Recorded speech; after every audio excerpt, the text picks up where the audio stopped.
Here we all are. Happy to be together. Can you hear me all clear? The light's a bit dazzling here, but it's 10 o'clock in the morning in Santa Fe on a blue day, and I'm facing south. The window's up high, so I've got the windows blocked because I can't see anything otherwise. Okay, people. Okay. Who's here? Where's Anne? I'm here. Oh, there you go. And where's Marius? I'm Is here. Marius here? There's Marius. Okay, good. And all you other people. Good. Okay, people. Wonderful. Shall we do a little prayer to start? Yes, of course I will. Okay. Oh, by the way, I I just will sent you. share the screen. Marius and Anna, I don't know if I sent you before this Lamrim commentary, which has got everything. Yes. I did it already in the past. I just sent it to you now, 5 minutes ago. But besides that, did I send it to you earlier?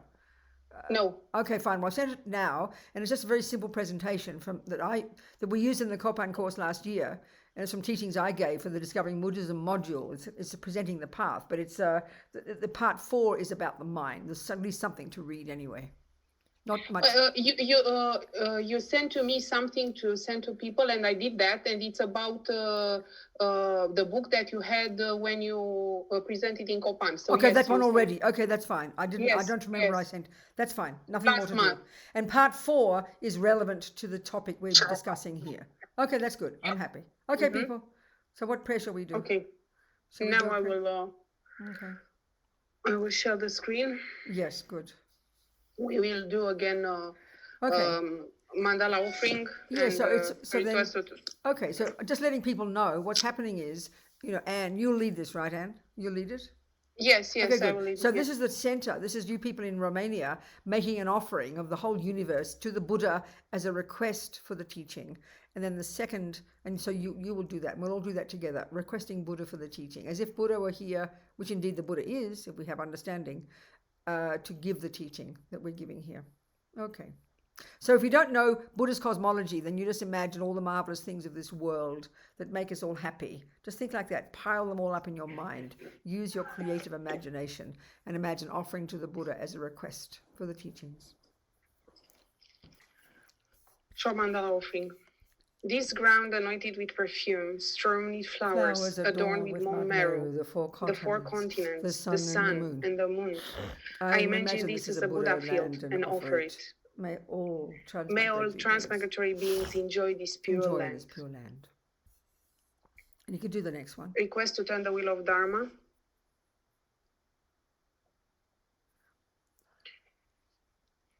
Perfect, pure, holy gurus from the billowing clouds of wisdom and compassion in the sky of Dharmakaya. Please let fall a rain of profound and extensive Dharma upon the receptacle of those to be subdued exactly as they need. Idam Guru Radna Mandala Kam Niryatayami. Okay, so I'll sing this next little prayer. This is sort of 2 parts to this next one. And the first 2 lines, as you can see, is just kind of reminding ourselves of our reliance on the Buddha and his teachings. So this really is applying to those of us who feel we are already committed to being Buddhists. And the second 2 lines are just really expressing that the Lamas would say it's stating our motivation for doing this action together. But we might say, what's our purpose? Stating our purpose. So we make it kind of the most expansive, the most altruistic. We're thinking we're here together, listening to these teachings, thinking about the meaning so we could apply the meaning in our daily lives, so we can develop our own amazing potential, so we can be of benefit to others. That's the idea. And I'll say one time in English like that, and then we'll do 2 times in Tibetan. And I'll say a few more words just to really get it clear, So we're saying, until we are enlightened, we are going to rely upon the Buddha, the Dharma, which is the teachings of the Buddha, and the community of practitioners. And so by the virtuous karmic imprints we leave in our mind from listening to these teachings, may we become a Buddha, no matter how long it takes, to be a benefit to all suffering sentient beings. Sangye charang soke chognam la, jangcho badu dagni kyab suchi, dagi chönyen gipe sonam ki, drola penche sangye dropa shok. Sangye charang soke chognam la, jangcho badu dagni kyab suchi, dagi chönyen gipe sonam ki, drola penche sangye dropa shok. All right, people. Okay.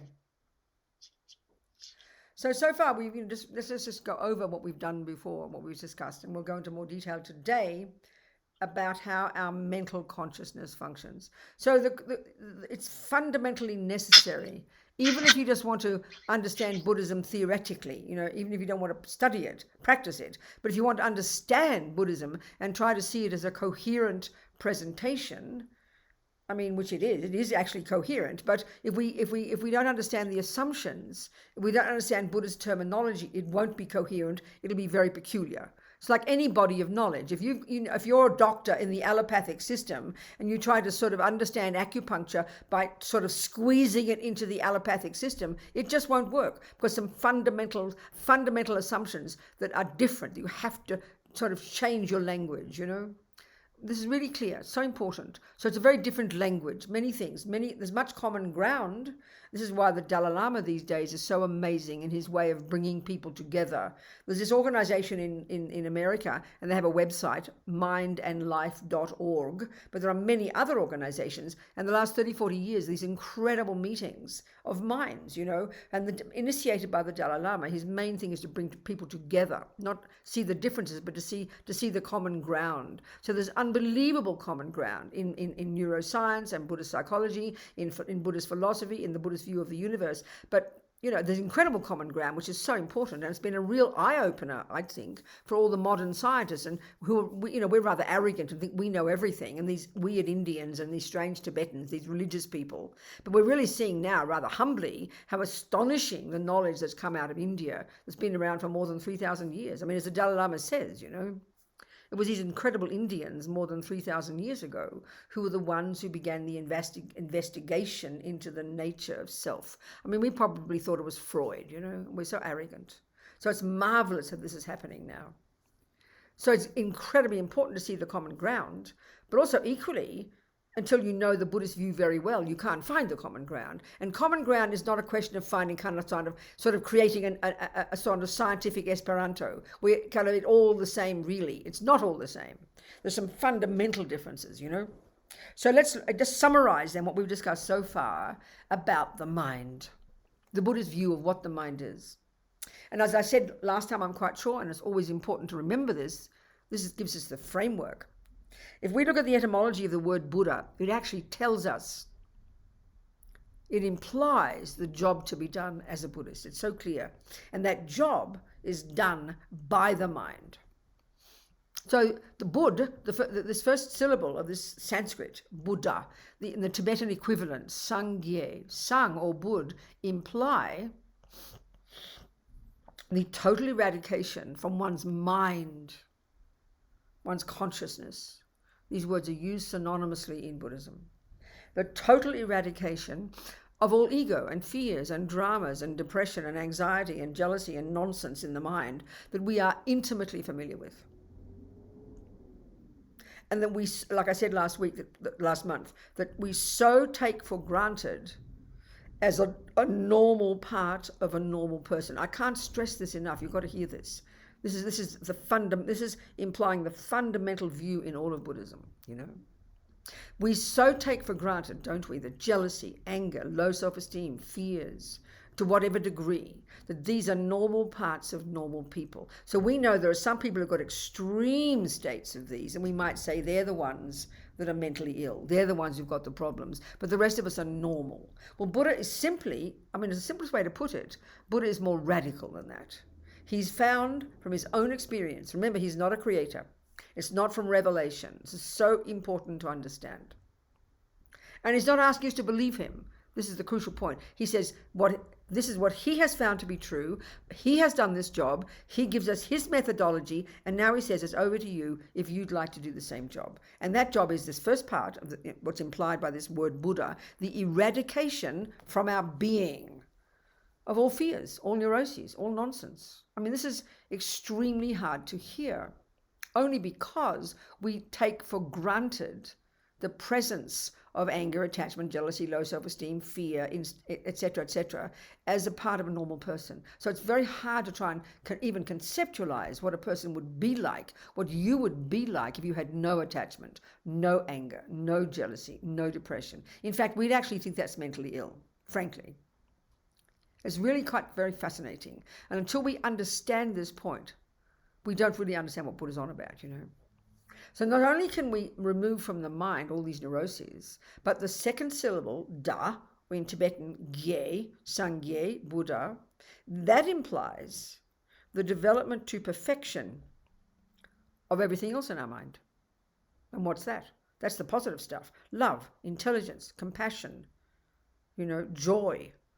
These words, and these are simple words. You know, modern psychology and modern psychiatry is incredibly complex in the construction of all the illnesses and the problems. I mean, we have all these every day discovering something new that we think, well, this is Buddha's view. He hasn't changed it in 2,500 years. You know, so this is kind of fascinating. It's either, you know, it either works or it's just completely weird and stubborn and they won't change their minds, you know. But Buddha's talking in terms of words we know so intimately. Love, compassion, generosity, kindness, forgiveness. Then the neurotic ones, anger, depression, jealousy, low self-esteem.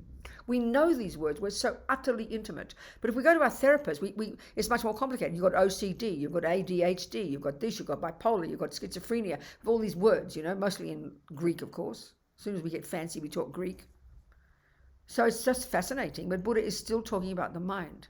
And it's 2,500 years old. And this mind, this model of the mind that is the Buddhist view, which you study extensively in the monastic university system, is coming from the Indians even before that. They mapped the mind.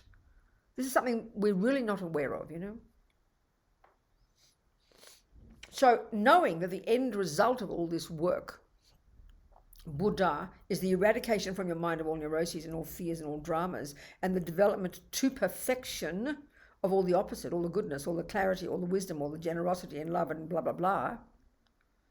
I mean, it almost seems too simplistic, doesn't it?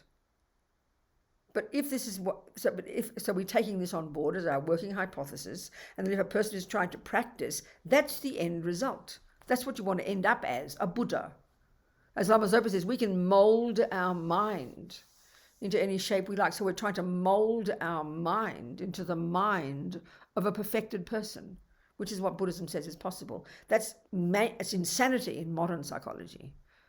I mean, it's insanity in neuroscience to think that you can get rid of all anger, all jealousy. Because when we think of anger and jealousy and depression, we point to a part of the brain. So we know we tried cutting out pieces of the brain back in the 1930s. We called it a lobotomy, but it didn't work, did it?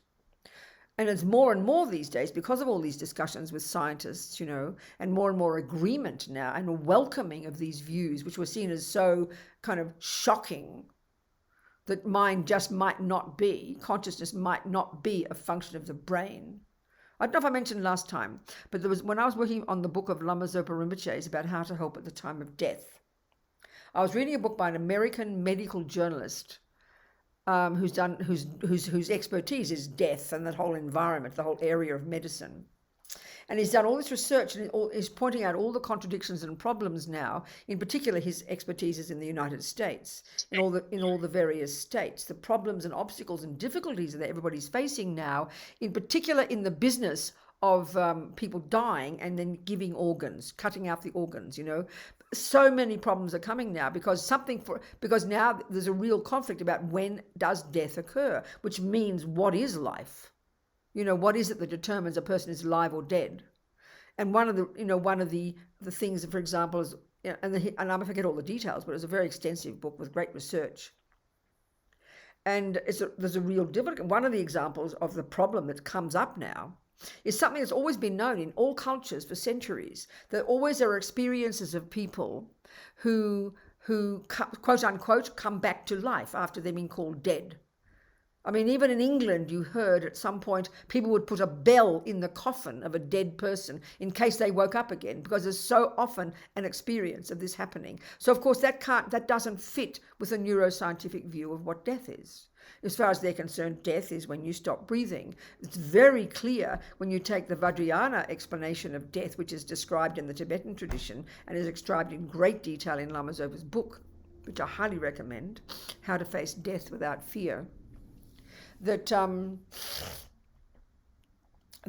death is not, the grosser level of consciousness. And we discussed this last week. We've got gross consciousness, which is conceptuality, and the sensory consciousness. So as far as we're concerned, when that ceases, when you stop breathing, you're dead. But not from this system's point of view. Your subtler level of mind, which we discussed last time, your subtler level of cognition, which is not evident and does not depend upon the brain, is still there. And there's lots of ways of, looking into this. There's many different kind of examples of this. So there's real conflict now. When is death? And I remember he had one other thing. He had a big chapter. He had a chapter on people's experiences. They call them out-of-body experiences. People talk about these, of people who are unconscious under anesthetic on the operating table. And of course, initially, there's sort of this cynicism about it. Oh no, they must have heard something. They can report exactly what the doctors said. They have these experiences of floating above the body and seeing exactly what's going on, hearing the conversations of the doctors. So of course, all the doctors, it's not possible, based upon the materialist view of the brain and what consciousness is. This is not a possibility. But he kind of joked about one particular example of one woman who had to have such a radical procedure, such a radical operation, that they had to practically make her dead, in order to have the operation. So from their point of view, there was no possibility she could be conscious. But she reported one of the most vivid, most clear out-of-body experiences. So people can't deny these experiences, but it's a puzzle because it doesn't fit with the modern view of the brain. So this is marvelous, as people forcing them to question their assumptions, So one doctor was quoted in the book as saying, who's in this business of, cutting out organs, he said, "I can say now with certainty that consciousness is not a function of the brain. I don't know what it is, but that much I can say." So I think it's brilliant. And this is the basis of much of the conversation that Dalai Lama is having with all the best scientists in the West. And they all have, the ones who work with him have incredible respect for his knowledge, And this is the eye-opener. They're discovering extraordinary knowledge coming back to India several thousand years that we arrogantly didn't even think existed, So it's marvelous these days. So, okay, just to remind us, the word mind, the word consciousness, virtually are used synonymously in Buddhism. Number one. Number two, it is not the brain. When you say mind in Buddhism, you're not referring to the brain. So you just got to get used to that, Buddha's not arguing that you've got a brain. This is evident to anybody who wants to look inside your skull. But he's not arguing that you've got a brain. He's just saying that's not what he's talking about. That's not the expertise of Buddha, the brain. It's so that then he's saying mind is not physical. So that's hard to hear in modern science, isn't it? If you can't see it or taste it or touch it or smell it or see it with a microscope, it's, how can it exist? But this is a crucial point. And of course, as Dalai Lama says too, we can talk about the mind, which is what we're doing here, and its function and all the parts of the mind, but to actually have a direct experience of your own mind, that's advanced. That's the greatest yogis only can have that. So the best we can do is be theoretical and practice becoming familiar with our own consciousness, So it's not physical. It is, and this is the other part that's shocking. This is such a shocking concept, but this is fundamental to the entire Buddhist path. Buddhist philosophy and Buddhist psychology and the possibility of accomplishing Buddhahood. This is a crucial one, that your mind, your consciousness. Okay, first of all, before I say the next point, those words refer to what? Well, grosser level of consciousness, your conceptuality, all your thoughts, like intellectual thoughts, like intellectual ideas like musical theory and philosophical thoughts and mathematical thoughts. That's clear, precise kind of logical thinking. That's your mind, absolutely. Then you've got what we point to when we point here, your feelings, your emotions, your positive ones, love, compassion, generosity, your freaked out ones, your miserable ones, anger, depression, anxiety. They are all your mind. That is your mind. Then you've got these, like I mentioned last time, these subtler levels of our mind that we do not access unless we have accomplished this single-pointed concentration, this shamatha, this brilliant psychological skill created by these Indians even before the Buddha, that is, enables you to completely harness and subdue the grosser level of conceptuality and your sensory consciousness, and to access a subtler level of your mind that we do not even posit as existing in modern neuroscience. This is fundamental to take on board as a possibility.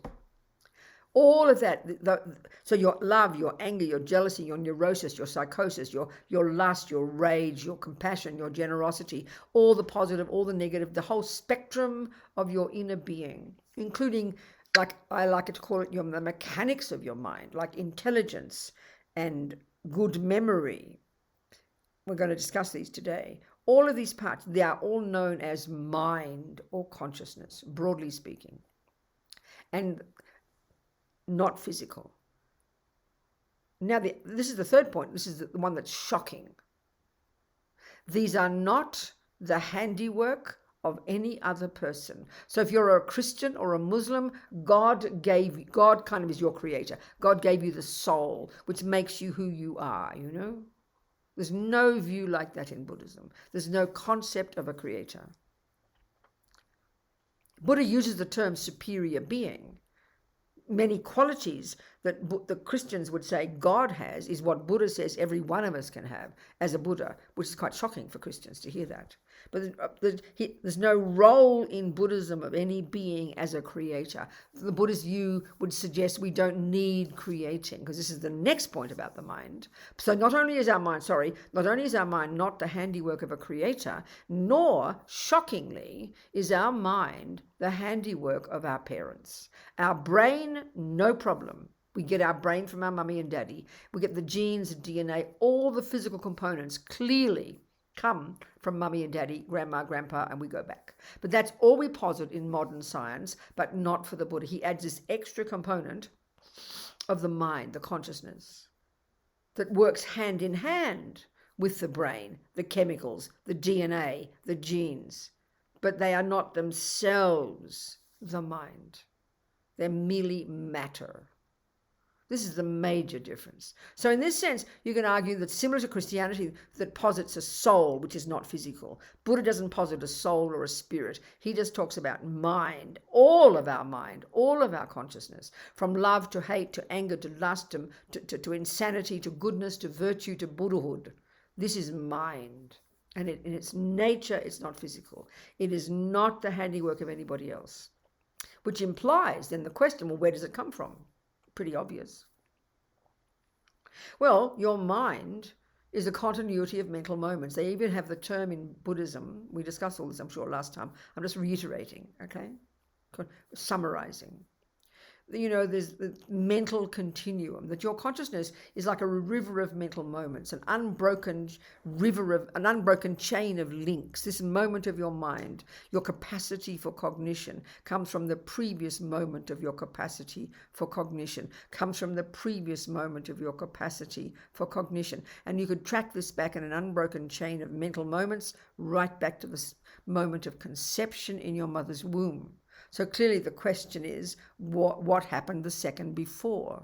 Well, your egg came from your mummy's body and the sperm came from your daddy's body, and your consciousness came from not them, or not a creator, but from previous moments of itself. And that mind a few weeks before that was in a previous body, and before that was in a previous body, and before that, and beginninglessly. This is the nutty idea. When we hear it first, it's nutty. Our mind is beginningless. We could spend another month just talking about that. This is a huge point about the mind. It's a crazy idea. We all have this deep instinct that everything has to begin somewhere. Relatively speaking, everything does begin. You can narrow it. You can be precise in saying at exactly 1 minute past 4 yesterday this thermos came into being. But we know it didn't come out of nothing. It didn't come out of the sky. It came from previous pieces. Well, everything is like that. This is the fundamental law of cause and effect.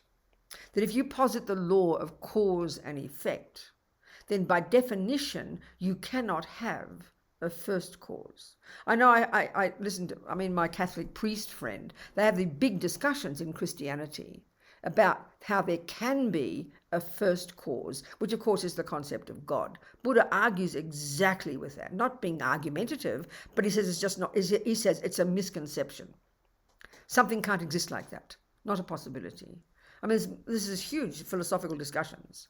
And this is where he diverged from the Hindu views, because they posit a similar concept of an inherent intrinsic being who is the source of the universe, and indeed an inherent intrinsic essence that is what makes us who we are. They call it a self or an Atman. Christians call it a soul. Greeks call it an essence. Buddha has a different presentation. So mind is this non-physical continuity of mental moments that's beginningless, and indeed from the Mahayana point of view, endless. So this is the craziest idea for us. It's like shocking to hear that, we can't even remember most of just today. Forget about this life. And to think that you've had beginningless lifetimes, beginningless, is the weirdest idea we've ever heard. But this is what Buddha is saying he has found to be true. So your mind is not physical. Your mind is, the word is synonymous with the word consciousness. Its job is to cognize. It's beginningless. It's endless. It's got subtle levels. And this is the point.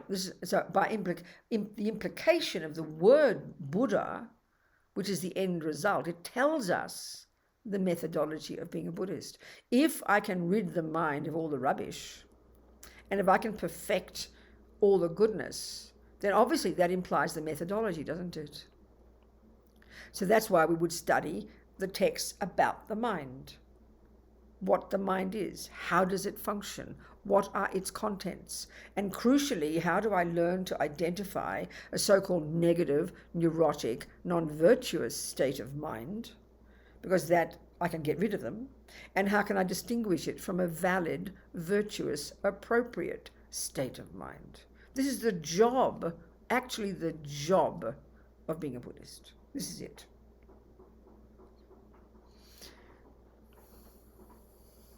Okay, so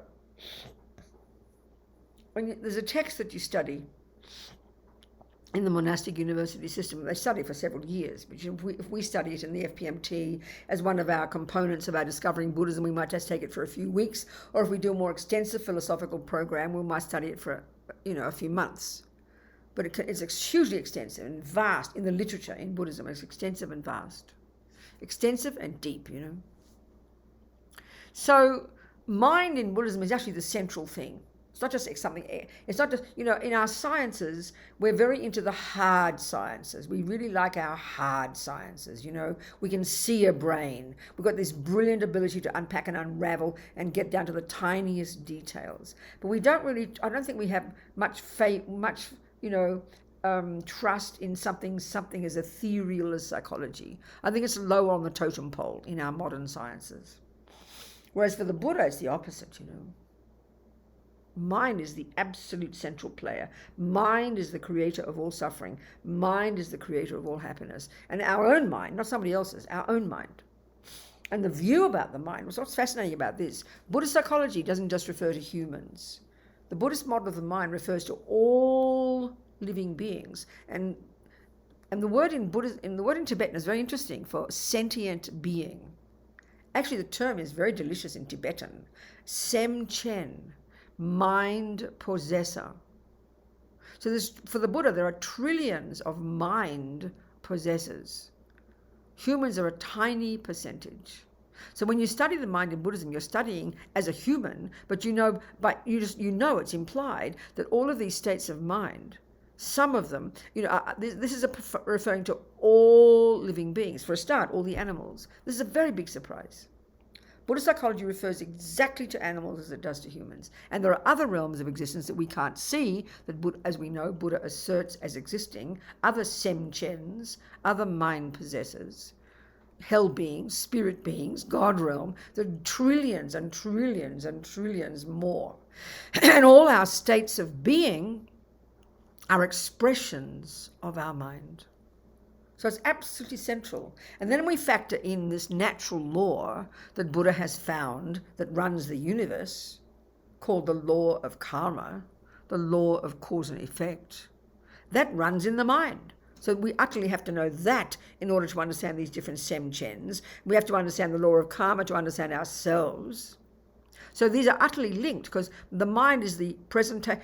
Lorig, this text, is the presentation of the contents of the mind, but the law of karma is the presentation of, based on what the mind does, how that produces happiness and suffering. So they're all utterly linked, utterly connected. And this is the nuts and bolts of a Buddhist practitioner's work, understanding karma and understanding the mind.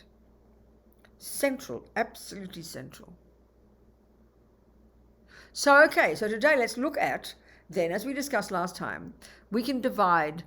When you study Buddhist psychology, you study the epistemological model, which in itself is beyond fascinating. I tell you, the way mind functions is so fascinating, so utterly fascinating. Modern scientists would be blissed out, I think, to study it.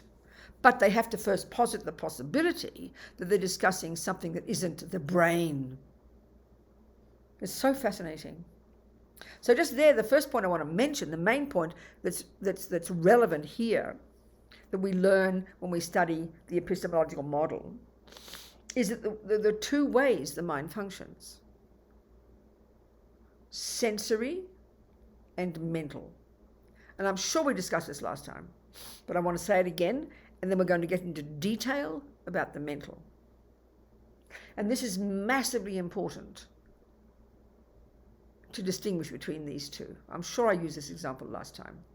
As Lama Yeshe says, we make the body the boss. We are so fixated on our body. And of course it's reasonable, because of the modern philosophical presentation of the world, the materialist one, is that we are only discussing the body. That is all we are. So this is just, there's one sense of who I am, and it's my body. My mind is my body. I am my body, So we give enormous power to the body, which means we give enormous power to our sensory experiences. And basically the Buddha says we're completely misunderstanding the power, we're misrepresenting the power of the senses. So it leads us into great confusion. So this is already a very powerful point to understand. And I'm sure I mentioned it last time. I don't remember. But for example, a very simple example.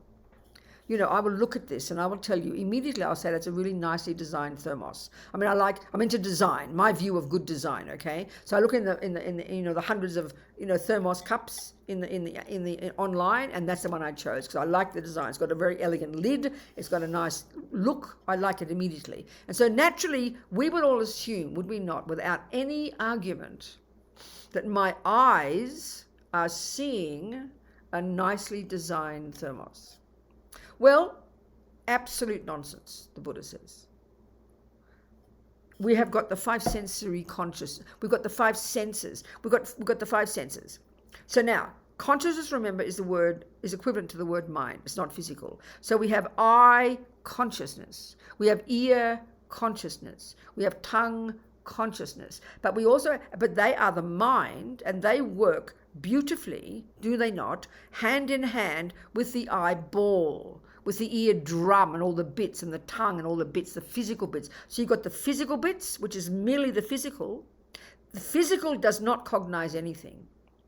The consciousness cognizes. But obviously at this grosser level, in order to have a cognition of your eye consciousness, you need to have an eyeball that works. To have tactile consciousness, you need the nervous system to work. To have a nose consciousness, you need to have all the bits and pieces working.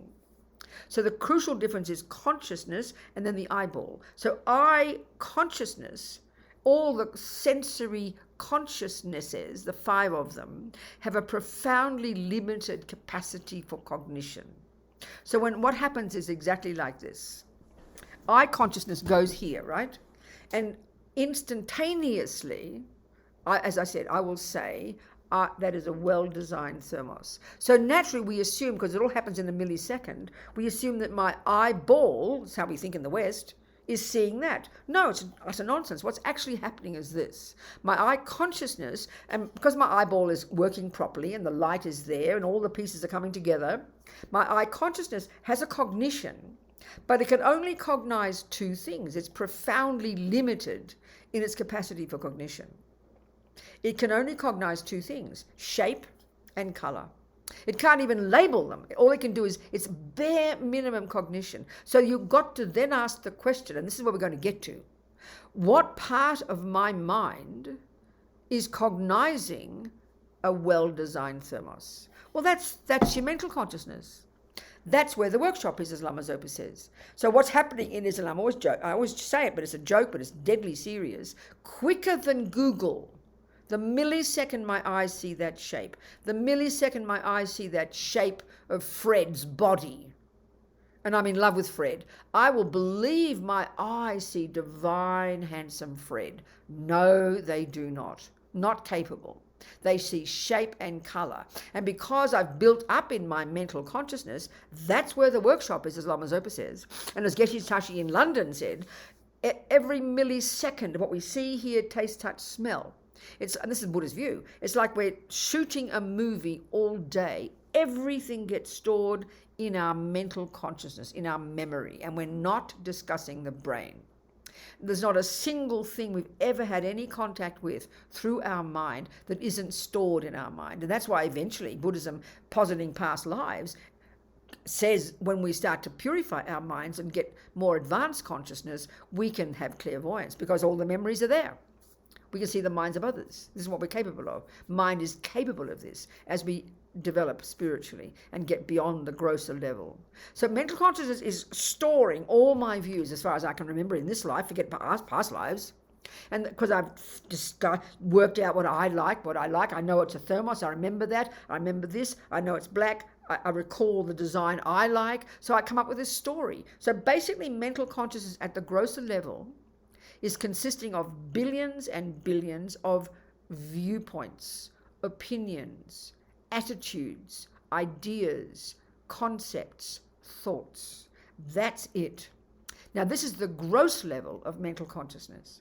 As I mentioned last month, I think, excuse me, sniffing all the time, mental consciousness has got two levels of functioning. A grosser level, which is the mental, which is all the thoughts, the concepts.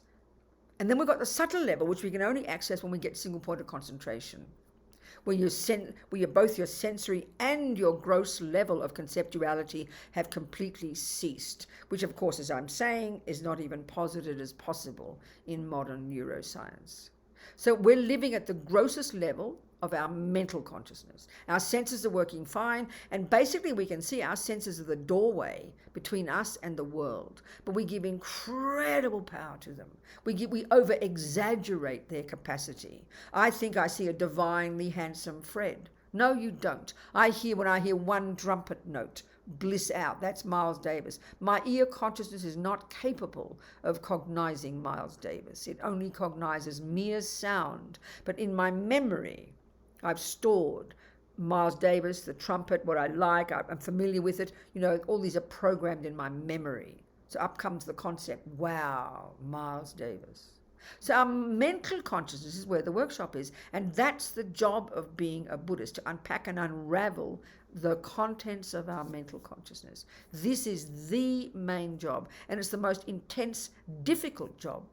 One reason is because we're addicted to believing in the outside world. Everything we see out there, we think this is the source of happiness and the source of suffering. So we're totally fixated on the outside. And however things appear to us, we believe it. So we're not realizing that our mind is doing all this. We're not realizing. We have no concept of how powerful our mind is, and how it's misleading us, how it's got all these wrong conceptions, misconceptions. So our job, which is implied by the word Buddha, is obviously we need to learn to distinguish in the mental consciousness between the neurotic, deluded misconceptions and the valid, reasonable, conceptions, because they're all conceptuality. Now, this is the part that's shocking. This is the part that's really shocking. We can hear, if I say that is a black thermos, that seems like a rational thought. There's no emotion behind it, is there? So we'd call that a concept. But if I look at Fred, the same. I'll say, well, he's 2 meters, he's 3 meters tall, he's this, he's, or not 2 meters, whatever it is. And I describe literally, he's this, he's that, he's Romanian, he's got brown hair, pink this, blah, that. That seems like facts. It seems like rational. And we would say that is concepts. That's a series of thoughts. It's a series of thoughts that describe Fred. That makes sense. That sounds like up here, concepts. The thought 1 + 1 is 2, all the mathematical concepts, musical theory is concepts. It's no question. It's very elaborate conceptual thoughts. That's up here. That's the part that we feel is rational and reasonable. Now, what about down here? Now, in our world, we make this absolute distinction. We call this emotions and we call this thoughts, you know. But the Buddha's view is that all of it is covered by conceptuality. Some, yes, have this added packaging of emotion, but they all are rooted in being conceptual stories. They're all rooted in being thoughts. So, you know, if you wrote down on the piece of paper, there is a black thermos, you know there's no emotion packed in there. But if I say, Fred is the cause of all my suffering and I want to kill him, you can imagine me screaming that out with tears coming out of my eyes, my fist about to murder him, my heart beating fast. They look like the simple thoughts on a piece of paper, and they are literally concepts. Fred is evil and is the cause of all my suffering, and I want to kill him. That is a series of thoughts. But you know perfectly well, if you hear me say that is a black thermos, then you hear me say that second sentence, you'll see me acting very, very differently. And the second one, that is what we call emotions, but it's rooted in being a series of conceptual thoughts. That is absolutely evident. It's so clear. But we're so addicted to the body, and we're so addicted to experiences through our body. That's what, when we talk about emotions, we're talking about when our body is involved, when the shaking, when the tears are coming, when the shouting, when the laughing. That's the body. That's the tip of the tip of the tip of the iceberg. And that's merely the physical expression of what is in your mental consciousness. And at a subtler, more pervasive, deep level is a series of conceptual stories. But the ones that are emotional happen to be the conceptual stories that are very programmed in us and we believe in very deeply and are very instinctive. This is what we have to learn to see. So we have to learn to unpack and unravel this mental consciousness of ours. That's why we can't begin, we can begin, but we can't really do the job properly the Buddha is suggesting we can do until we have got single point of concentration. It's the brilliance of the skill of our own mind, almost like access the microscope of our mind, that has got such brilliance and such clarity and such skill that it's then that we can begin to really unpack and unravel at this subtler level, these thousands of tightly entangled conceptual stories, some of them deep in the bones of our beings. The ones that we call instinct are still rooted in being conceptual stories. And that's the programming we've done, what is the meaning of karma, from life after life after life after life. So we come into this life, most of us, programmed with 90% of what we think and feel and do, and we just act it out in this life. And because it's instinctive, we just go, oh, well, that's just natural. We don't bother to unpack it, So that's the job we have to do.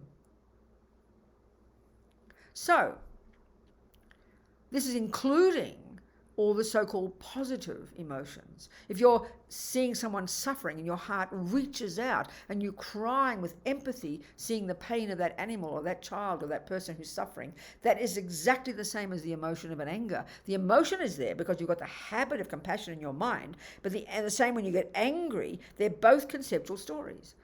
They're both conceptual stories, They're conceptual, they're concepts. They're simply thoughts, viewpoints. You are evil and I hate you is a viewpoint. That is a black thermos is a viewpoint. That is a delicious cake is a viewpoint.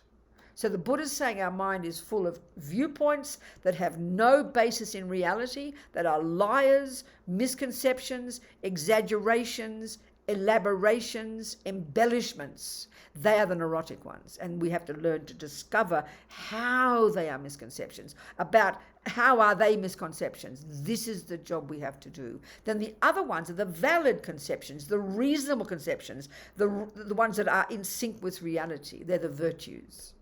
This is what job we have to do. So we have to study it first. It's like studying botany. You have to distinguish between a weed and a herb. If you don't, like I mentioned this last time, if you don't know that in botany, you can't tell the difference. You look at all this growing stuff, you cannot see the difference because you haven't learned the theory of how to distinguish between a herb and a weed. This is our job. This is the job of being a Buddhist. If we choose, of course. No one's forcing us.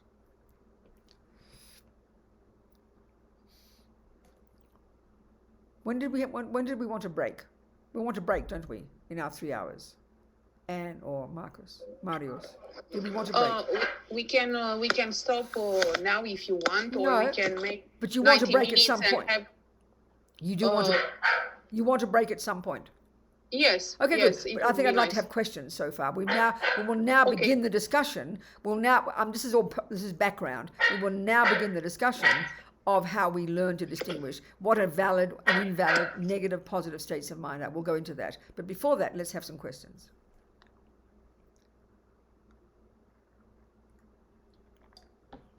If there are any, and if not, that's really okay. I would have a question. Yes, please. So, is the Buddhist view disregarding the existence of objective reality completely, or? You have to describe to me what you mean by objective reality, because Buddha is dealing with reality. That's his entire job, is to learn finally to be in sync with what is true and to rid the mind of the fantasies that don't know reality. So the whole job of being a Buddhist is to discover reality. So is Buddhism saying that there is something? There isn't anything beyond mind or independent that's of mind. that's throwing the baby out with the bathwater. No, it's very subtle what Buddha's saying. When we finally get to the teachings about ultimate reality, it's so, but in the simplest way of talking, there is a cake, there is a boyfriend, he did punch me in the nose, there are maniac people who do harm, there is suffering, there is happiness. This is undeniable. But the Buddha's view is the power of the mind in distinguishing and labeling and experiencing those things is what's the most powerful. And when you really have discovered this, one way Lama Zopa put it is when you realize the reality of how things do exist, both ultimately and conventionally, it is as if there is nothing from its own side.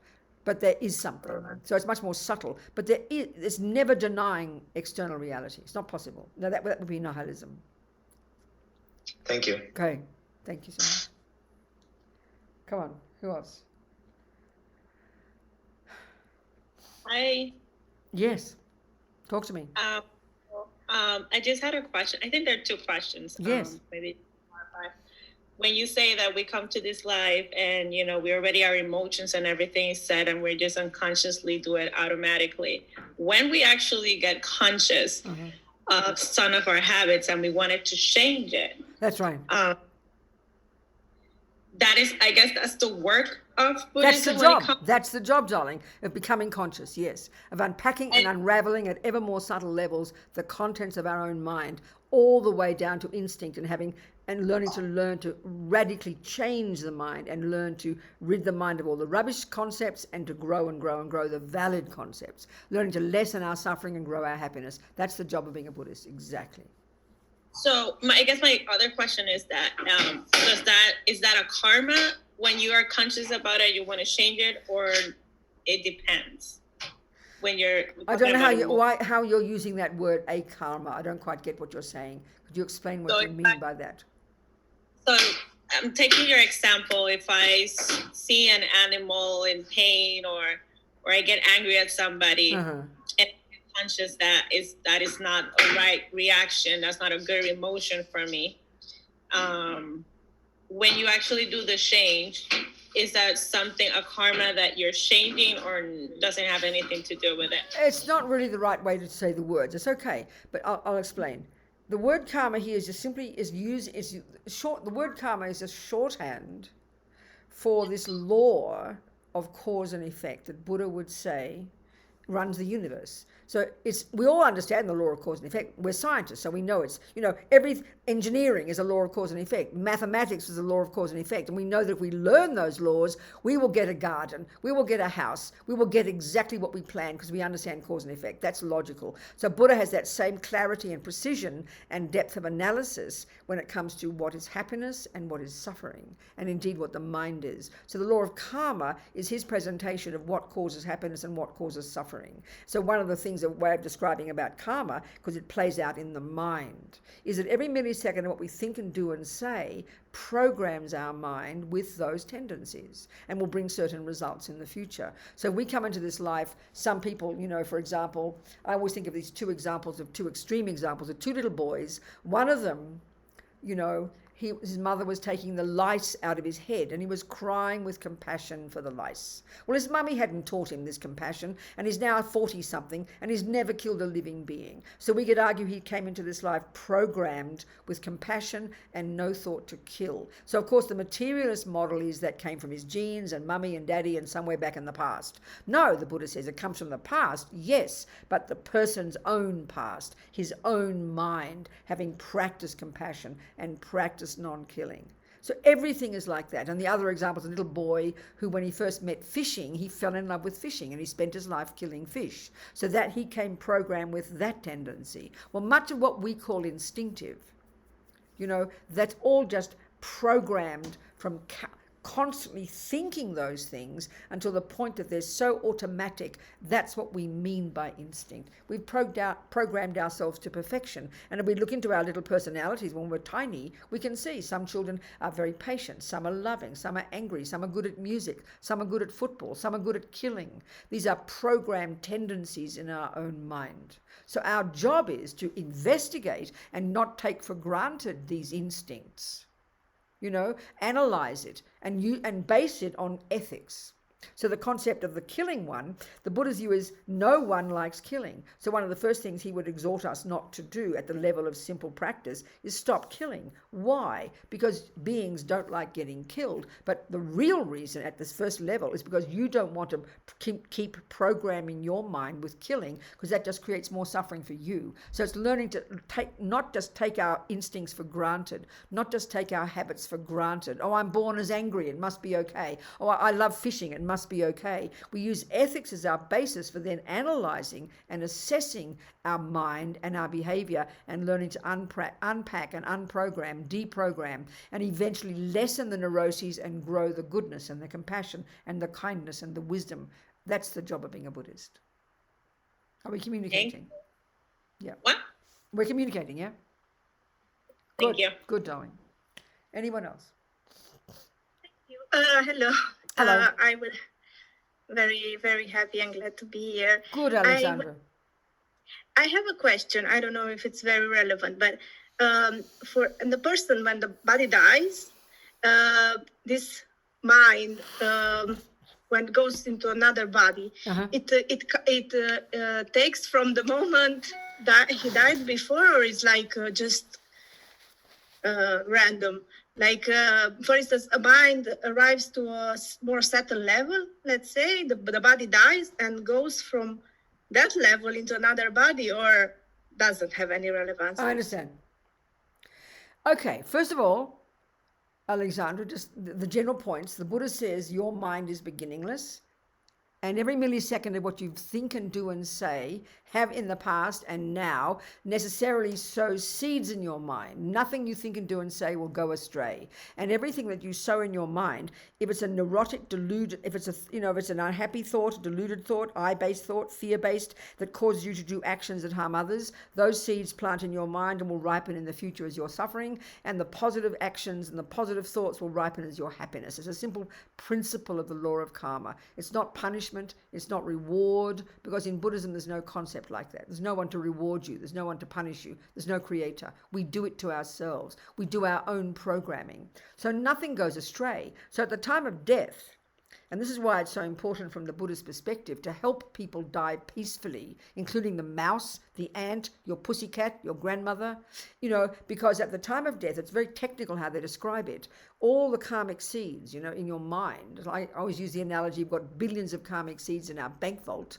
We want one of the virtuous ones to be triggered at the time of death, because it's before you stop breathing. We can just take from your past life. The Buddha would say not more than a few weeks before your mind found its way to your mummy's fallopian tube, which is when you had at the time of conception, your mind was in a previous body, and then one of your very many virtuous karmic seeds of non-killing, probably practiced in the context of a spiritual path, was triggered even before you stopped breathing, and already you were programmed to go to your present mother's human womb a few weeks later. And then at the same time, all the tendencies that you are now expressing as Alexandra in this life, the negative ones, the positive ones, they were all triggered as well. So you were programmed perfectly before you even stopped breathing. So your mind ran eventually to your new mother's fallopian tube, and all these karmic tendencies then begin to ripen. Your mother and father do not give you a mind. They do not give you anger or love or compassion or psychosis or being good at music.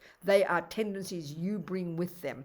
Everything is brought with you. Some of them ripen, but right now you are containing in your mind billions and billions of karmic seeds from countless past lives that haven't yet ripened. But just a few are ripening in this life of Alexandra.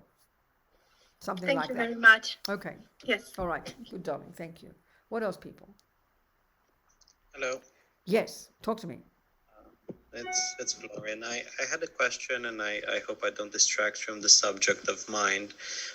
You said that the consciousness and mind is beginningless and endless. Yeah. I'm curious if in Buddhism were discussions what happened before the earth was created or after it's gone? The Because earth.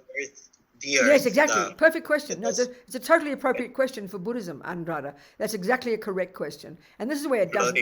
Huh? Andrada. Oh, that's you're Andrada. Who are you? Yeah, I'm Florin. Florin. Okay, Florin. Yeah. Happy to hear you. Okay, so now, this is a good question for Buddhism. And of course, this is not the materialist view. It sounds like science fiction, but this is the Buddha's view. So first of all, there's no creator in Buddhism. This is something we've got to really think about, and we have to think about that for a while because we just assume, whatever. Anyway, there's no creator in Buddhism. Buddha would say minds are beginningless. So not to get too complicated, but I'll just say something briefly from the more esoteric Buddhist teachings, which is known as the Buddhist Vajrayana.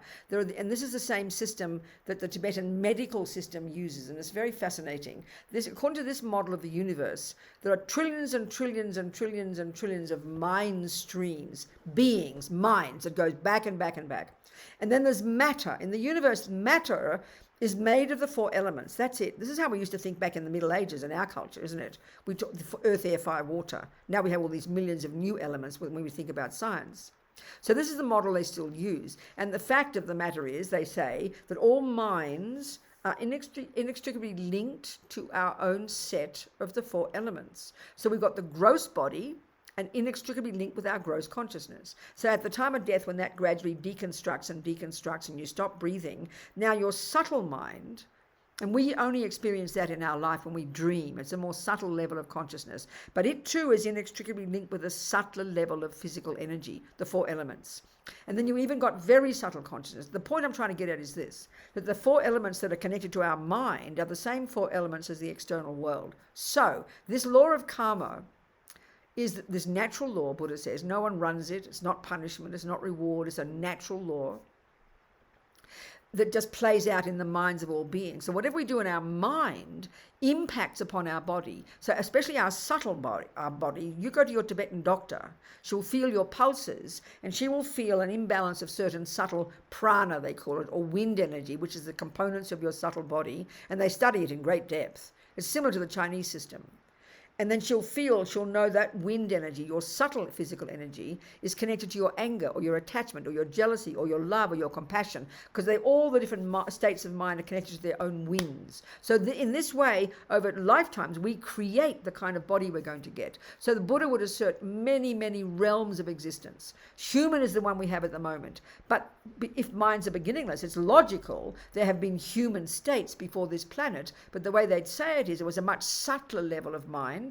We had much more virtue, much more goodness, much more intelligence. We had subtle light bodies, but they've also other realms of existence which are the result of negativity, like the suffering animal realm, and that can be before this planet as well. The spirit realm, there's hell realms, there's a whole spectrum of types of rebirth, all of them created by the minds experiencing those. It's like kind of karma's like personal evolution.